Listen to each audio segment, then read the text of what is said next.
हाँ, तो पिछले टर्न पे हम क्या बातें कर रहे थे? पिछले टर्न पे हम मोमेंटम कंजर्वेशन की बातें कर रहे थे और उस पर काफ़ी सारे सवाल हमने करे भी थे। अच्छा, तो आज क्या ट्राई करने वाले हैं? आज हम नेट फोर्स के बारे में बात करेंगे। अगर पिछली वीडियो आपने नहीं देखी है तो यहाँ आई का बटन आ रहा होगा, उस पर क्लिक करें, ज़रूर वीडियो देख के आएँ, शेयर किया करें, लाइक किया करें और सब्सक्राइब तो करके जाएँ पहले तो।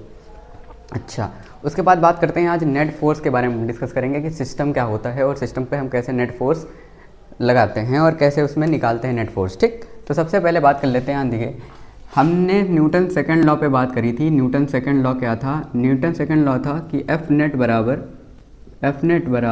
बराबर D P by D T. अब ये अगर ये एफ नेट ज़ीरो हो जाए और अगर ये एफ नेट ज़ीरो ना हो, फिर दो ही कंडीशन हो सकती हैं, या तो एफ नेट ज़ीरो होगा या नहीं होगा। ठीक, अगर सिस्टम के ऊपर कोई नेट फोर्स नहीं लग रहा है तो मोमेंटम कंजर्व रहेगा, कोई बात नहीं। ठीक है, समझ में आ रहा है कि नहीं? हाँ, बहुत बढ़िया। और अगर एफ नेट ज़ीरो है तो उसमें आता था मोमेंटम कंजर्वेशन। क्या आता था? Momentum conservation. और इसके ऊपर हमने काफ़ी सारे डील कर लिए हैं। दूसरी कंडीशन हो सकती है इक्विलिब्रियम। तो इक्विलिब्रियम कंडीशन में अगर नेट फोर्स क्या होता है? ज़ीरो होता है। नेट फोर्स ज़ीरो होगा तो नेट एक्सेलरेशन भी ज़ीरो होगा, तो वेलोसिटी में चेंज नहीं आएगा, तो वेलोसिटी कांस्टेंट रहेगी। वेलोसिटी कैसी रहेगी? कांस्टेंट रहेगी। तो मोमेंटम भी कैसा रहेगा? कांस्टेंट रहेगा।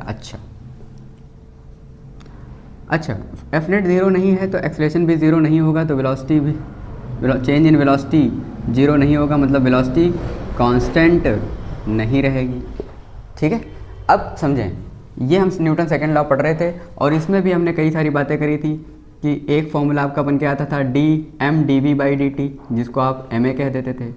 फोर्स का दूसरा फॉर्मूला बन के आता था V D M by D T, जिसमें rate of change of mass with respect to time into velocity, और ये रिलेटिव वेलोसिटी थ्रस्ट के क्वेश्चन। ठीक, तीसरा आता था M D V by D T plus V D M by D T.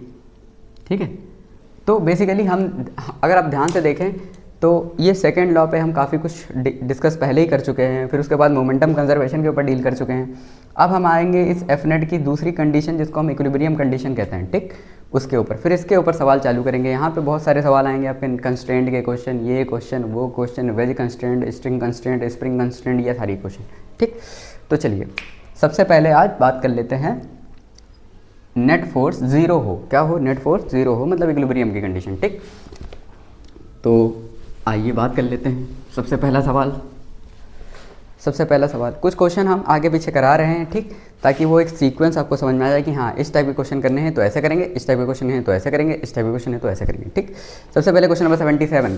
Question number 77। ठीक, एक मिनट। क्वेश्चन नंबर 77 समझ रहे हैं कि समझ रहे हैं? क्वेश्चन कह रहा है कि 10 1 rupee coin are put on the top of each of the on the table, each coin has a mass m। कह रहा है 10 कॉइन रखे हैं सर। कितने कॉइन रखे हैं? 10 coin. 1 coin, 2 coin, 3 coin, 4 coin, 5 coin, 6 coin, 7 coin, 8 coin, 9 coin और 10 coin. ठीक, 10 कॉइन एक दूसरे के ऊपर रखे हैं। ठीक, हमसे कह रहा है पहला, the force on the 7th coin counted from the bottom. तो पहले 1 2 3 4 5 6 7, सातवें के ऊपर 3 mg हैं, m 3m, तो फोर्स लग रहा होगा 3mg। 7th के ऊपर कितना फोर्स लग रहा होगा? 3mg। और 8th वाला कितना लगा रहा है? 7th वाले पर 8th वाला। हमसे कह रहा है the force on the 7th coin by the 8th coin. 7th पर 8th कितना लगा रहा है? नॉर्मल लगा रहा है। ये इसके ऊपर नॉर्मल लगा रहा है, ये इसके ऊपर नॉर्मल लगा रहा है, तो कितना नॉर्मल लगा रहा है बताइए? वो लगा रहा है 3mg। कितना लगा रहा है? 3mg। फिर कह रहा है the reaction of the 6th coin on the 7th coin. 7th coin का मतलब हो गया यहाँ से लेकर यहाँ तक 4mg, तो ये सब मिलके 4mg लगाएंगे 6 पर, तो 6 भी एक्शन रिएक्शन पेयर, सब लोग मिलके इसके ऊपर लगाएंगे 4mg, तो ये भी नॉर्मल लगा देगा 4mg। ठीक है, तो 6th कॉइन पर कितना लगेगा? 4mg। ठीक, क्लियर? ये एनसीईआरटी का सवाल है। ठीक, तो बेसिक सवाल हमने कर लिया 4 mg। अब क्वेश्चन नंबर 94 देखें। Question number 94, question number 94, question number 94 नीचे है आपका, नीचे थोड़ा सा नीचे जाना पड़ेगा आपको, लेकिन मैं सीक्वेंस में थोड़े क्वेश्चन करवाना चाह रहा था।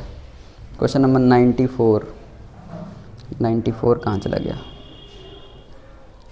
हाँ ठीक सर, ये आ गया आपका क्वेश्चन नंबर 94। हमसे कह रहा है जेई 2025 का सवाल है, कह रहा है आपसे कि a body suspended with a string of 2 string mechanical shown in the figure. तो भाई साहब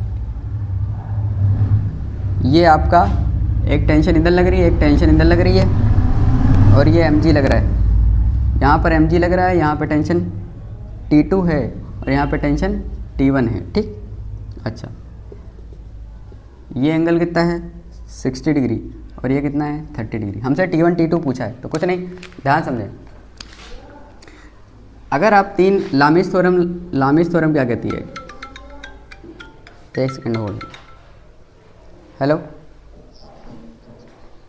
नंबर नोट करो। हाँ तो सॉरी, हाँ कहाँ थे हम लोग? हाँ यहाँ थे सर। अगर 3 फोर्सेस हैं F1, F2 और F3, तीनों एक पॉइंट पे लग रहे हैं और ये इक्विलिब्रियम कंडीशन है, तो इधर का मान लो θ3, इधर का मान लो θ2 और इधर का मान लो θ1। तो लामिस थ्योरम कहती है F1 बाई साइन θ1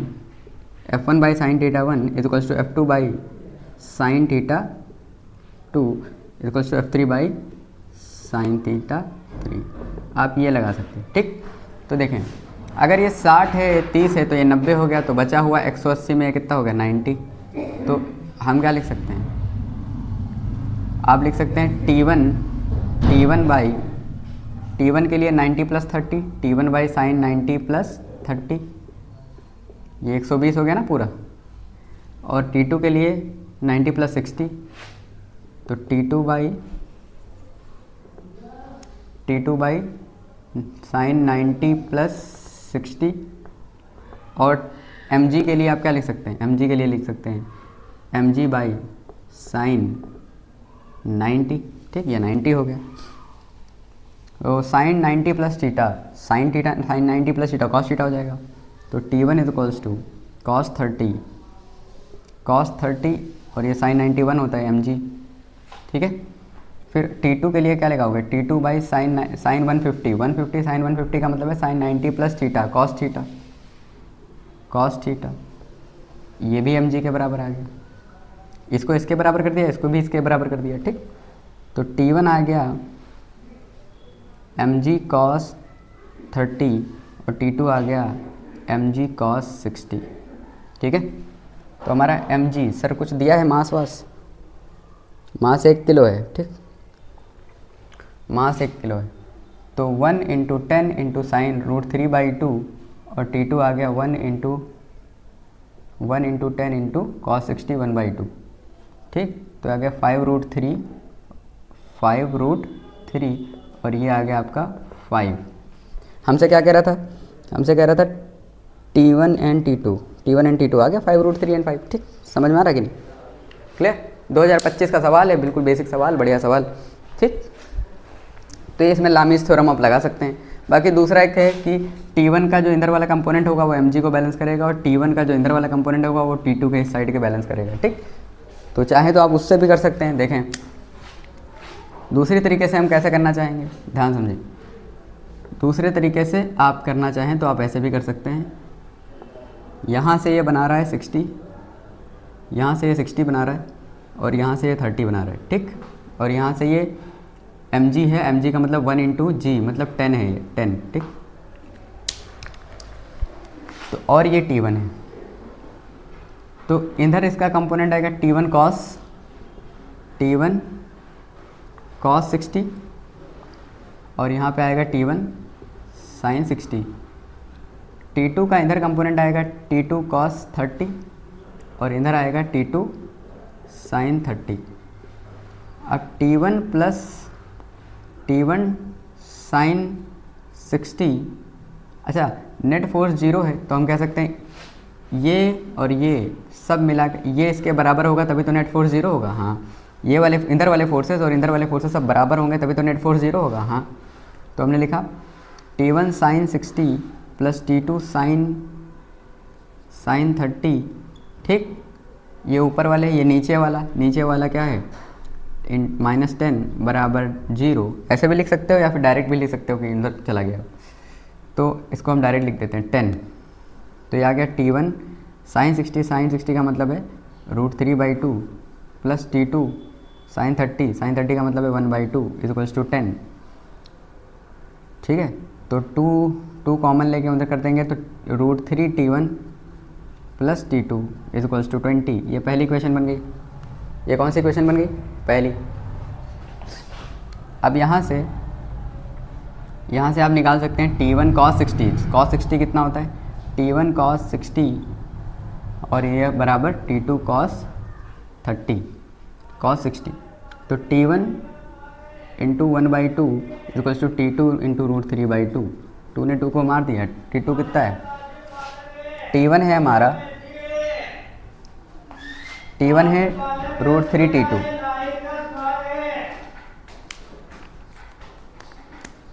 तो √3T1 plus T2 equals to 20।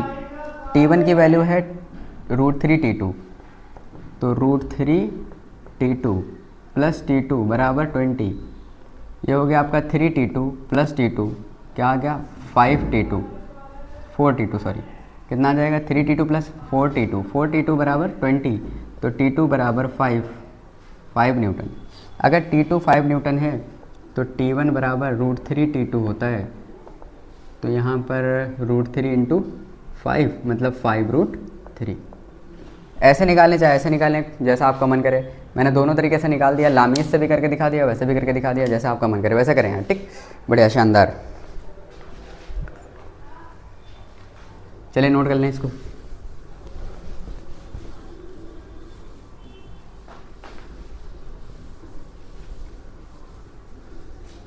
अच्छा, अब अगला क्वेश्चन हम ट्राई करते हैं। 94 के बाद 104 करते हैं। ठीक, 104।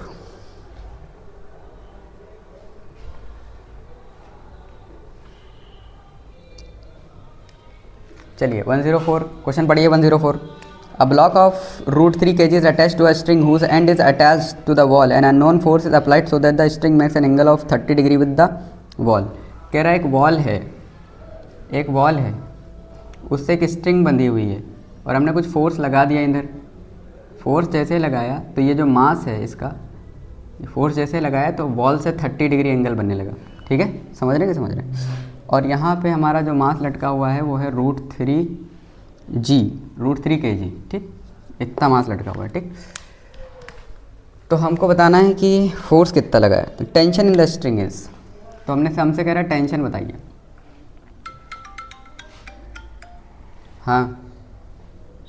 हाँ बोलो। अच्छा, ठीक है, तो अब लामीज़ लगा दो। यहाँ पे 90 डिग्री है। ठीक, और ये mg है, mg के ऊपर कितना है? अगर ये 30 है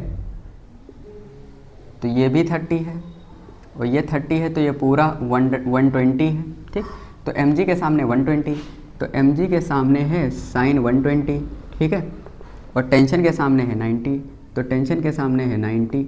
ठीक है, समझ आ रहा है कि नहीं आ रहा है? बहुत बढ़िया। तो साइन 90 तो 1 होता है, और साइन 120 साइन 90 प्लस थीटा मतलब साइन 90 प्लस 30, साइन 90 प्लस 30 मतलब कॉस 30। तो mg by cos 30 is equals to tension.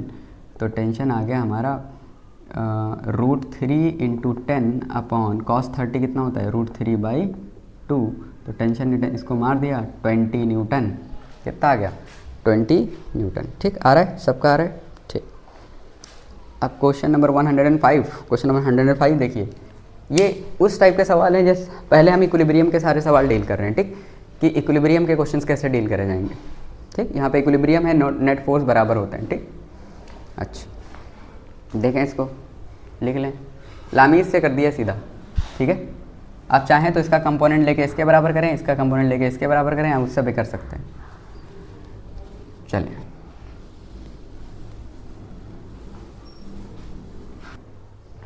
हाँ, अगला क्वेश्चन पढ़िए, क्वेश्चन नंबर 105। क्वेश्चन है 105, बढ़िया। देखिए एक कह रहा है एक रोड रोलर है, ठीक। हमसे क्या कह रहा है, एक रोड रोलर है, 70 kg garden roller is pushed with the force of F 200 Newton. ये 70 किलो का है, 70 kg का है, तो इसके ऊपर mg लग रहा होगा 70g, मतलब 700 न्यूटन, 700 न्यूटन। और इसको ऐसे दबाया जा रहा है F फोर्स से, जो कि 200 न्यूटन। कितने एंगल पे? 30 डिग्री पे। तो एक बात बताइए, आप खुद ही बताइए सर, इसका एक कंपोनेंट इसको दबा रहा है और एक कंपोनेंट इसको चला रहा है। जो चलाने वाला है वो F cos थीटा है और जो दबाने वाला है F sin थीटा है। तो जो ये प्लस ये मिल के नॉर्मल लेके आएंगे कि नहीं? इधर फोर्स कितना लग रहा है? ऊपर लग रहा है नॉर्मल और नीचे लग रहा है F sin थीटा और mg। तो नॉर्मल बढ़ा दिया गया है। नॉर्मल वैसे खाली mg हुआ करता था, लेकिन अब और ऊपर से दबा रहे हो, तो ऊपर से और दबा दिया तुमने F sin थीटा और दबा दिया, ठीक है। तो 700 तो पहले ही था, अब 200 इंटू sin 30, sin 30 के 1/2, तो सर ये 100 और ये 800 हो जाएगा, 800 न्यूटन, ठीक। समझ रहे? समझ रहे? चमका? सर mg तो पहले ही था नॉर्मल पहले mg लग रहा था, अब ऊपर से आपने दबाया, तो जब दबाया तो 100 न्यूटन और बढ़ गया, ठीक। तो जब आप दबाते हैं तो नॉर्मल बढ़ता है और साथ में फ्रिक्शन भी बढ़ जाता है, क्योंकि फ्रिक्शन तो डिपेंड ही करता है नॉर्मल के ऊपर, ठीक। समझे कि समझे? तो 105 ये आपका क्वेश्चन, बढ़िया सवाल। फिर उसके बाद आप देखिए 107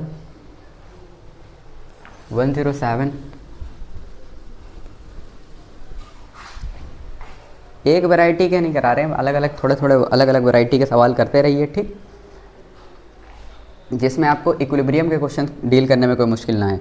हमसे कह रहा है अ मास ऑफ 200 kg इस, ये देखिए, a mass of 200 kg is kept stationary on the smooth inclined plane by applying a minimum force of F। तो कितना हम फोर्स लगाएं? सुनना, ध्यान समझें। मिनिमम फोर्स का मतलब है वो चले ना भाई, इतना लगा दो कि वो चले ना, ज़्यादा लगा दोगे तो चलने लगेगा, ठीक। तो जब हम पढ़ते हैं ये सब आपने पढ़ा होगा कि अगर ये 60 डिग्री है, यहाँ पे कितना है 60 डिग्री, ठीक, और इसका मास कितना है 200 ग्राम। 200 ग्राम का मतलब है 0.2 kg, ठीक। तो आप ध्यान समझो,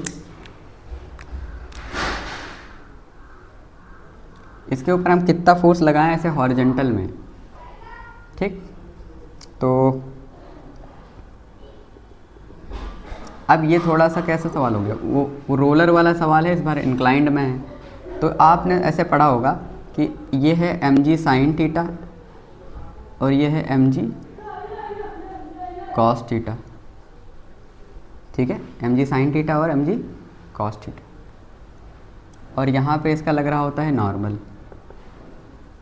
और अब देखो ये जो फोर्स है ना आपका, ये वाला, इसका एक कंपोनेंट इधर आएगा, क्योंकि अगर ये थीटा है तो ये जी बना रहा है, यहाँ से देखिए ये ऐसे जी बना रहा है, तो ये भी 60 डिग्री होगा। तो F का एक कंपोनेंट हो जाएगा F cos theta, F cos 60, ठीक है, और एक इसको दबा रहा होगा, दैट इज F sin 60, ठीक है। तो mg के दो कंपोनेंट तोड़ लिए, यहाँ पे इसके ऊपर mg ऐसे लग रहा था, अब mg के दो कंपोनेंट तोड़ लिए और फोर्स के भी दोनों कंपोनेंट तोड़ लिए, इधर वाला, ठीक। हम कह रहे हैं कि इसको रोकने के लिए mg sin theta F cos 60 के बराबर रहना चाहिए, इधर वाला फोर्स इधर वाले फोर्स के बराबर रहना चाहिए। ये वाले तो पहले से बैलेंस है, इधर जा नहीं सकता, ऐसे ऐसे मूव कर सकता है, तो ऐसे मूव करने के लिए इधर वाला फोर्स और इधर वाला फोर्स बराबर रहना चाहिए। अब इसमें क्योंकि फ्रिक्शन वगैरह दे नहीं रखा है तो फ्रिक्शन की बात नहीं करेंगे, ठीक। तो हमने कहा फिर हमारा F cos 60 डिग्री वो mg sin 30 degree sin 60 degree के बराबर होना चाहिए। तो हमने कह दिया F cos 60 होता है 1/2 और m आपका 0.2 है, 0.2 इंटू 10 इंटू sin 60 √3/2। समझ रहे? तो सर 2 ने 2 को मार दिया, 2 ने 2 को मार दिया, तो ये हमारा आ गया 2√3, 2√3। ठीक है, समझ आ रहा है कि नहीं आ रहा है? समझ आ रहा है। अब हमसे कह रहे हैं ये फोर्स जो है वो √x है, मतलब फोर्स जो है वो √x न्यूटन है। तो एक काम करो, 2 को अंदर लेके जाओ, तो 2 को स्क्वायर रूट में ले जाओगे तो 2 का स्क्वायर बन जाएगा, बाहर लाओगे फिर से 2 बन जाएगा, और 3 तो पहले से था, तो 2 दूनी 4 3 12, √12 आंसर आ जाएगा √12। x की वैल्यू कितनी आ जाएगी? 12। ठीक है, समझ आ रहा है कि नहीं? बहुत बढ़िया, शानदार, बढ़िया भोपाली। तो ये नेट फोर्स 0 वाले हैं क्वेश्चन, नेट फोर्स यहाँ पे कुछ नहीं है, नेट फोर्स कैंसिल हो गया है सारा। ठीक ठीक, अगर रोक के रखना है, मिनिमम फोर्स कितना चाहिए, इस टाइप की बातें हो रही हैं, इसका मतलब हमें चलाना नहीं है, सिर्फ रोक के रखना है। तो रोक के रखने का मतलब है वेलोसिटी 0। ठीक, तो मूव नहीं कर रहा है तो उसके ऊपर नेट फोर्स है ही नहीं। समझ आ रहा है कि नहीं? चलो आगे अगला सवाल देखते हैं। अगला सवाल देखते हैं, पेंडेड। तो एक सीलिंग से कितना मास लटका रखा है? 5 kg। ठीक, हमसे कहता है कि अब 4 मीटर लेंथ। ठीक, a force is applied at the mid point, तो इसके मिड पे कहीं पर फोर्स लगाई गई, such that top of the half angle makes 45 degree. तो जब इधर फोर्स से खींचा, जब इसको खींचा तो ये कैसे चली गई? ऐसे चली गई। इसको फोर्स से ऐसे खींचा तो अब ये कैसे चली गई? ऐसे चली गई। ठीक, और ये वर्टिकल से कह रहा है 45 डिग्री बनाने लगती है। ठीक, तो कितना बनाने लगती है सर? 45 डिग्री। ठीक, हमसे क्या कह रहे हैं? हमसे कह रहे हैं कि then force equal to top of the half max इतने। अच्छा, 10 kg mass is suspended from 4 meter. The ceiling of the force is horizontally middle of the, so that the top of the half row make angle 45 degree with the vertical, then the force is। ठीक, अच्छा, तो एक बात बताओ, अगर sir ये 45 है तो ये वाला भी 45 है, तो ये पूरा का पूरा एंगल कितना है? 135। और अगर ये 45 है तो ये भी कितना है? 45 है, तो इसके सामने कितना एंगल है? ये भी 135। ठीक, तो mg के सामने 135, फोर्स के सामने भी 135, तो हम क्या लिखेंगे? 50, मतलब ये 5 × 10 है 50, 50 के नीचे साइन 135 और फोर्स के आगे भी साइन 135। सर ये तो मर गया है, फोर्स बराबर 50 न्यूटन। ठीक, फोर्स कितना लगाया गया? 50 न्यूटन। ठीक,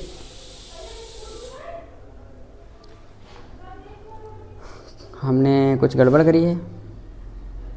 अच्छा 10 था, सॉरी 10 था, ये 10 था, ये 10 kg था, तो 10 था सर, तो यहाँ पे 100 होगा, तो ये 100 आएगा सर। कितना आएगा? 100 आंसर। उसका ऑप्शन उसमें 50 है ही नहीं, उसमें 100 न्यूटन है। ठीक है, समझ रहे? समझ रहे चमका? तो भैया इसका ध्यान रखें कि ये नेट फोर्स के सवाल कुछ इस टाइप के होते हैं। ठीक, 107 के बाद 119 हम कर चुके हैं, फिर उसके बाद 122 आप ट्राई करें एक बार। 122 अच्छा सवाल है, बढ़िया सवाल है, भोपाली सवाल है। इधर देखें, ये हम सिर्फ वही क्वेश्चन ले रहे हैं जिसमें नेट इक्विलिब्रियम की कंडीशन है, जहाँ पे नेट फोर्स 0 है। ठीक, अच्छा ध्यान से देखें, अगला क्वेश्चन ट्राई करें, अगला क्वेश्चन अपने आप करें। आपसे कह रहा है, ये क्वेश्चन पढ़ें। A uniform sphere of weight W and a radius 5 cm is being held at by a string shown in the figure. The tension in the string will be। Question JEE का है, चलें try करें। सारे question आपको JEE के ही कराए जा रहे हैं। एक कह रहा है कि एक बॉल है, ठीक है, और उससे बंधी हुई एक बॉल है। तो हमने एक बॉल बना ली ऐसे करके, एक बॉल बना ली। ठीक, इसे मान लो बॉल बना ली। ठीक, इसके सेंटर से, और ये बंधी हुई है ऐसे करके,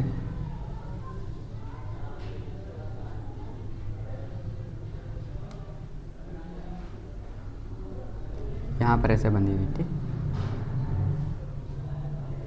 ऐसे बंधी हुई सर। ठीक, हमसे कह रहे हैं कि ये वाली जो ये लेंथ है, ये यहाँ से यहाँ तक कि 8 मीटर है। कितनी है? 8 मीटर है। और इसका जो वेट है, वेट का मतलब वेट इसका कितना है? mg। mg जो होता है मतलब ग्रेविटी फोर्स जो लग रही है इसके ऊपर, वेट क्या होता है बेसिकली? ग्रेविटेशनल फोर्स, ठीक। तो वो वेट है इसका mg, वेट w के बराबर है। इसकी रेडियस जो है वो 5 सेंटीमीटर है। तो ये मान लो रेडियस कितनी है? 5 सेंटीमीटर। हमसे कह रहे हैं the tension in the string, इसमें टेंशन बतानी है, ठीक। तो हमें एंगल पता करना पड़ेगा ये वाला, ठीक। तो हमने क्या करा, हमने कहा ध्यान समझें, हमने कहा देखो अगर ये 5 है और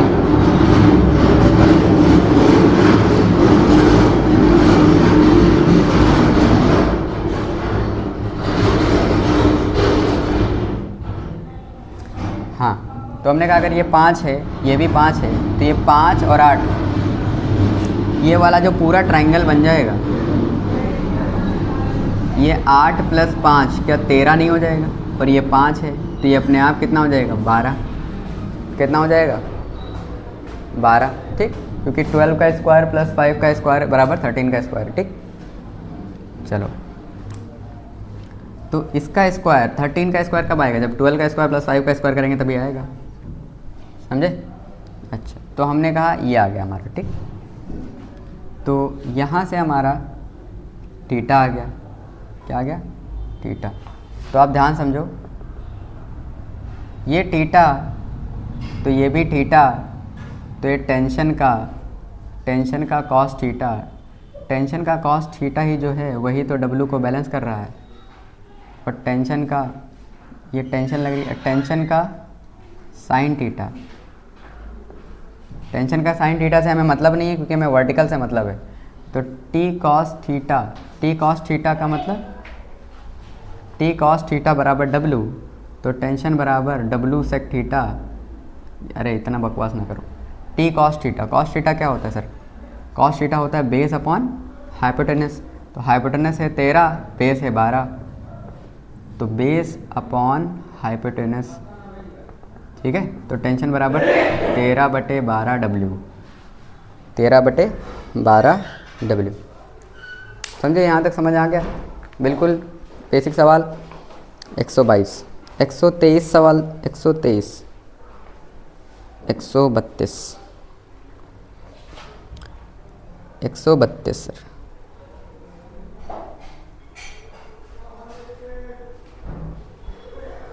एक 132 वाला देख लें।